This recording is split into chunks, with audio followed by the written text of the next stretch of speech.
in this video, we prove the necessary and sufficient conditions to guarantee that a graph is Eulerian. That is, that it has an Eulerian circuit. So this is our definition for Eulerian graph. It's one that contains an Eulerian circuit. And the proof, or the theorem we want to prove, is that a non-trivial connected graph G is Eulerian, contains an Eulerian circuit, if and only if every vertex of G has even degree. So let's prove this.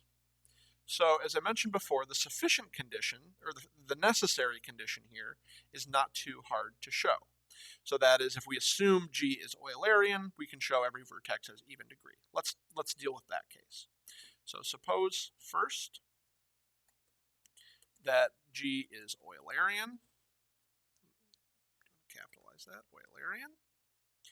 So G has an Eulerian circuit, let's say C. And I'm going to split this into two cases. Maybe I should type this as well. So let me say, we want to show that any vertex has even degree. So case one, let me actually add that up to here. We show every vertex has even degree.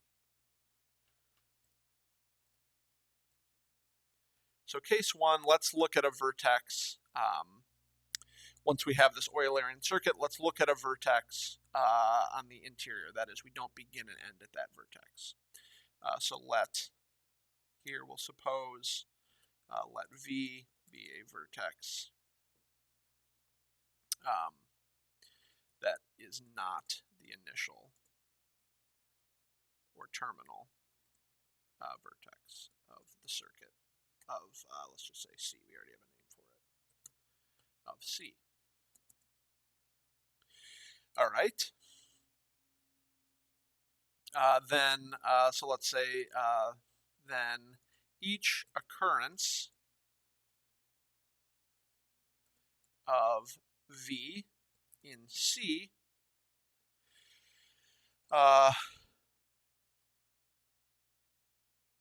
indicates that V is both entered and exited on C. And so we have a vertex, right? We have an edge going into V and an edge going out of V, and so produces a contribution of 2 to its degree. And so therefore the number of times that this vertex V, non-terminal, non-initial vertex V occurs, it'll be twice that is the degree of V. So V has even degree. Cool. Case 2, let V be the initial and terminal vertex of C. Then the first occurrence of V contributes 1 to the degree. Right? The first occurrence would be the very first term of the circuit, and so that would just be leaving the vertex V. And the last occurrence of V, this would be the very end of the circuit, also contributes 1 to the degree.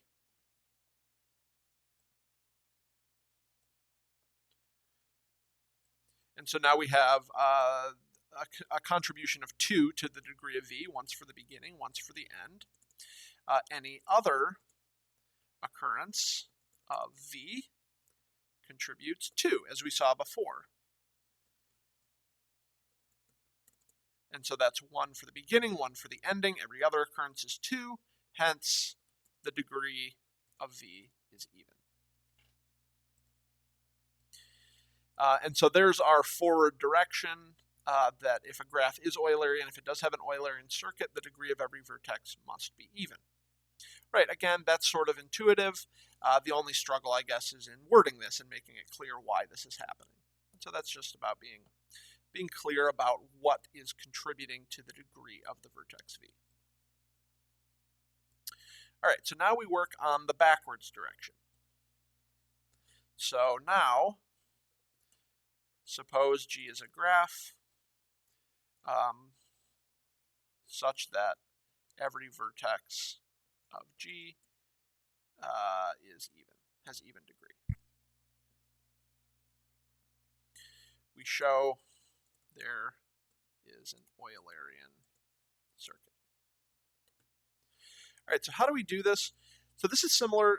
This proof techniques keeps coming up again and again and again in this class, and the idea is to choose a trail that is the longest. So let's see. So let U be a vertex of G.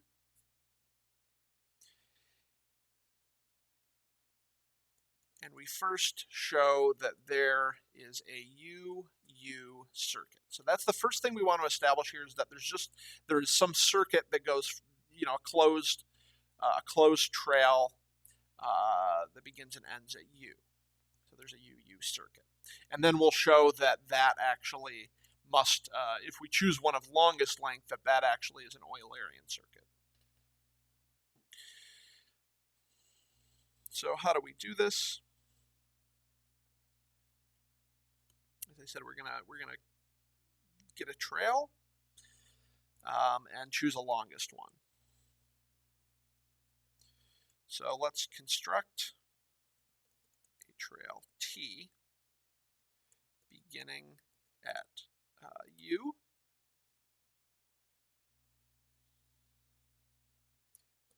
that contains a maximum number of edges of G. So we choose a maximum trail in terms of number of edges that begins at U. And the claim is that this is actually a circuit. Is actually a UU circuit. So let's say, suppose not, then T is a UV trail with U not equal to V. That it ends at some vertex V. All right, so what would this trail look like?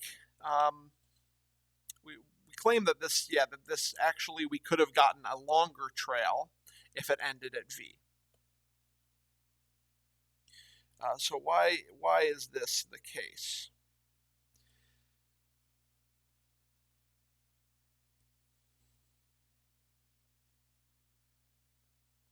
So since we began at U and ended at V, if V occurs anywhere else in this trail, right, we get 2 to its degree, and since it ends at V, we get an extra contribution of 1 to the degree of V. And so it follows that V would have odd degree. It would be incident with an odd number of vertices on the trail. So then V is incident with an odd number of vertices, or an odd number of edges, of T. And what this means is, hence, there is an edge, since, let me back up a second, right? Remember, our assumption here is that every vertex, of edges of T, since V has even degree, and since G is connected, there is some edge of G incident with V that does not lie on T, right? It has an even number of edges incident with it, but only an odd number on this trail, and so there has to be at least one edge that's not on the trail that is incident with V. So let's say UW is such an edge. Then adding W to the end of T produces a longer trail. And this contradicts our choice of T as being the trail that has the most number of edges, right? It contains more edges than T, which contradicts our choice of T. Hence, so our assumption here that we just contradicted was that this trail ended at a vertex V that was not U, and so this trail must actually begin and end at U. Hence, T is a U-U trail. That is, T is a circuit C. And remember, we chose one of longest length, so we can say T is a circuit C containing a maximum number of edges, containing a maximum number of edges of G. So it must actually be, this T must actually be a circuit. And again, our assumption remains that it has the maximum number of edges of G. So now we have this UU circuit containing maximum number of edges of G. So the claim here is that it's actually an Eulerian circuit, that every edge actually has to be on here. So we can say if C is an Eulerian circuit, if it contains all the edges, then we are done. The proof is complete. Hence, we may assume that C does not contain all edges of G, right? That it's not Eulerian. All right, well, what can we do here? We can use a similar argument to to the above, right? The idea is that if we didn't use all the edges, there's still some edges remaining since there's an even degree. If we remove this circuit, we should still have a graph where every vertex is even degree, and we'll be able to find another circuit, and we would have been able to add that in, producing a longer circuit. This is the idea. So let's see. So since G is connected, there is some vertex X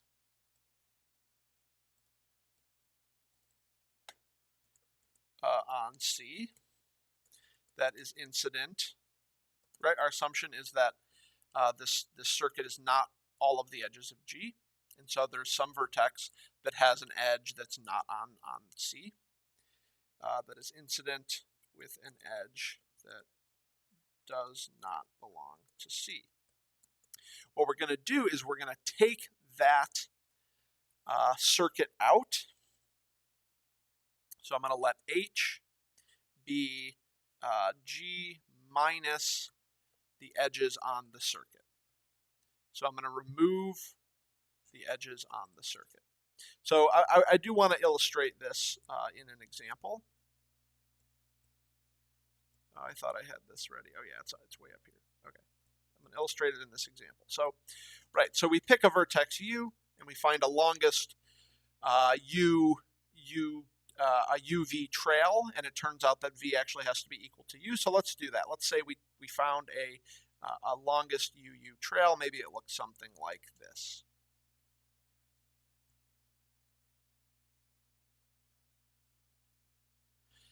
Maybe it's that. And suppose, right, so we're supposing it's not all of G. So then what could we do at this point is we can remove all of those edges. And so we remove those edges, and what we're left with, we also remove any isolated vertices. What we're left with is the following, just the edges that were not on the trail.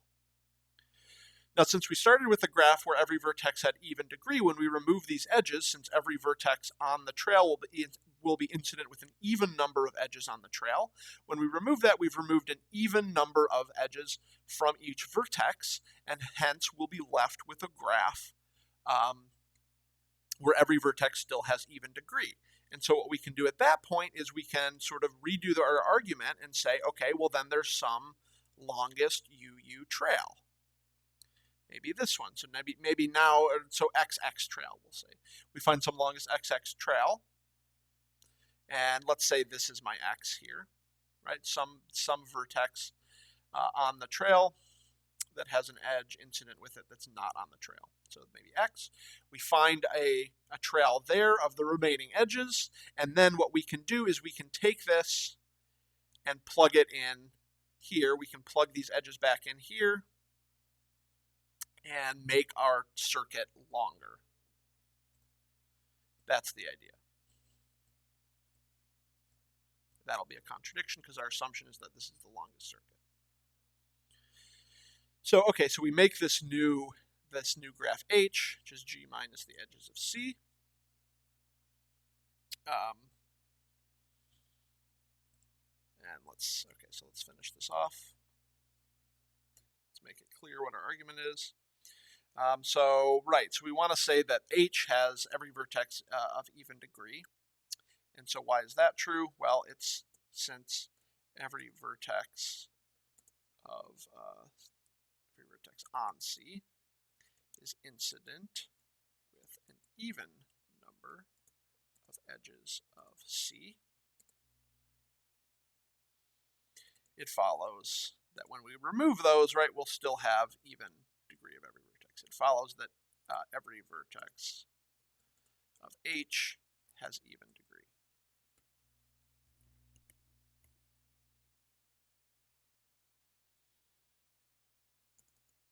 And so H, it's possible that H is actually disconnected now. And so I'm going to let H prime be the component of H that contains X. Remember, X was this vertex up here that contains X.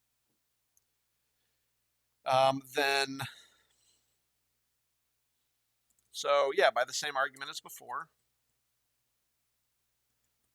So now we choose a longest XY trail inside of H prime. And what we'll find, again, by the same argument, is that it must actually be a XX circuit. Same argument as before. There is an X. Or I guess we can just say that H prime contains a circuit. Let's say C prime with initial and terminal vertex X. And what we do is then we take that circuit C prime and we insert it into our previous circuit at the vertex X. So by inserting C prime at some occurrence, doesn't matter where, of X in C, a UU circuit containing more edges than C is obtained. This contradicts our choice of C having the maximum. Oh my gosh. I don't know why it jumped up there. This contradicts our choice of C having the maximum number of edges. And that concludes the proof. So that's sort of the idea for this backwards direction, is we just choose a trail beginning at a vertex U of maximum length. It contains the maximum number of edges. That turns out to have to be a circuit, and that circuit has to, in order to have the maximum number of edges, must turn out to contain all of the edges of the graph, and hence it's an Eulerian circuit. And that's our proof of what we call Euler's theorem. Of course, Euler just established the necessary conditions for this theorem. It wasn't until later on, in almost 137 years later, that someone, Karl Hirholzer, did this in his PhD thesis, proved the sufficiency of these conditions. By the way, Hirholzer received his PhD in 1870, where he proved this, and then died in 1871. And so this proof of the sufficiency of these conditions was actually published after he had already died. And so here we remember him and his contribution to mathematics. All right, that's it for this one. So, right, we now know when a graph has an Eulerian circuit. It's exactly when every vertex of the graph has even degree.